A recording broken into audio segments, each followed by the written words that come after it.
May we request Dixie Oka to please remain on stage for the reveal of the new Sinulog Festival Queen crown. And the crown is specially designed by Rodel M. De Silva of the Sash and Crown Maker, Philippines.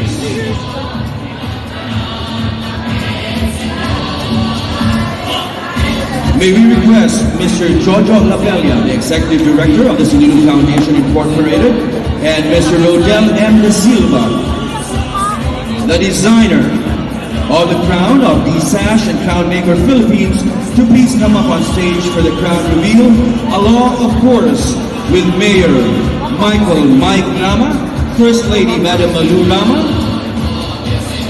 Vice Mayor Raymond Alvin Garcia, and Madam Kate Garcia, and City Councilor Honorable Donaldo Dondon Ontiveros.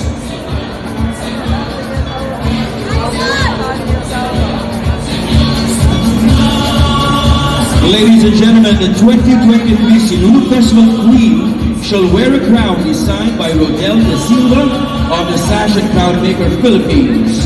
The crown is named Viva, with patterns after the shapes of angelic wings, embellished with clear crystals and encrusted with red rubies and yellow citrine stones.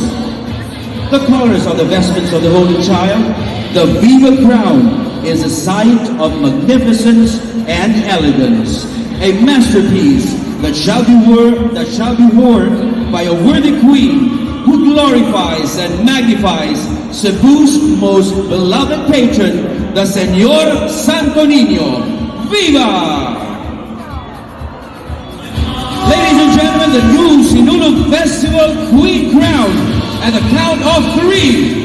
1, 2, 3, Viva!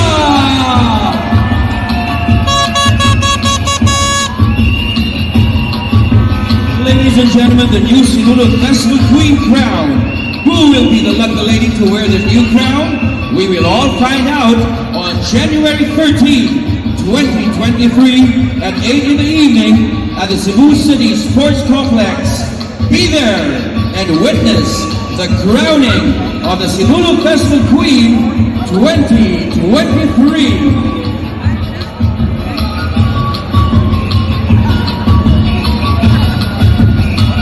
Daghang kayong salamat. Thank you very much, Mayor Mike Rama.